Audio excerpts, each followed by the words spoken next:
வணக்கம். 2025ஆம் ஆண்டுக்கான ஏ லெவல் பேட்சுக்கான கடைசி வீடியோ. இப்போ நாங்கள் பார்க்க போகிற விஷயம் என்ன சொன்னால், 2025ஆம் ஆண்டுக்கான ஏஎல் பேட்சுக்கான சயின்ஸ் ஃபோர் டெக்னாலஜி பாடம் முடிஞ்சு எல்லோரும் நல்லா செஞ்சுருக்காங்க. என்கிட்ட படித்த மாணவர்கள் நல்லா எக்ஸாம் செஞ்சுருக்காங்க.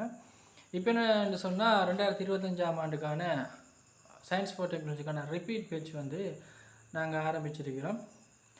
அந்த ரிப்பீட் பேட்சில் நாங்கள் இன்னும் 2026 ஆகஸ்ட் எக்ஸாம் இருக்குது. அதுக்காக நாங்கள் பல முயற்சிகளை செஞ்சு கொண்டிருக்கிறோம்.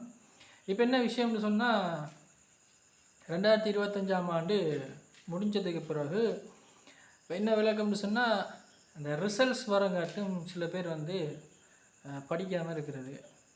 ரிசல்ட்ஸ் நல்ல ரிசல்ட்ஸ் வந்தால் யூனிவர்சிட்டி போவோம், இல்லைன்னு சொன்னால் திருப்பி படிப்போம். அப்படி ஒரு ஐடியா சில பேர் எடுக்கிறார்.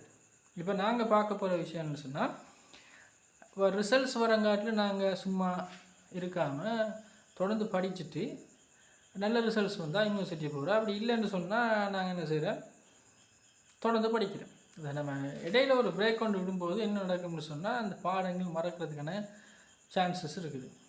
ஸோ அந்த 2025 எக்ஸாம் என்ன, அந்த பிள்ளைகள் தொடர்ந்து ரெஸ்ட் எடுக்காமல் தொடர்ந்து படிக்கிற தான் புத்திசாலித்தனம். அதை ஒரு சொல்லலாம்ன்றது தான் எங்களோட ஐடியா.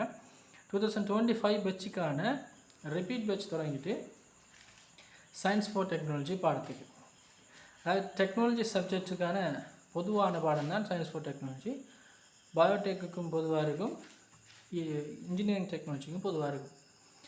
இந்த தகவலை நாங்கள் சொல்லியிருக்கிறோம். அதாவது 2025ஆம் ஆண்டுக்கான கடைசி வீடியோ தான் இது. அடுத்தது 2025 ரிப்பீட் பேட்சுக்கு வேறையாகவும், 2026க்கான 2026 ஏஎல் பேட்சுக்கு வேறையான கிளாஸஸ் நடக்குது. ரெண்டையும் நான் உண்டு சேர்த்து நாங்கள் கிளாஸஸ் செய்கிறதில்ல.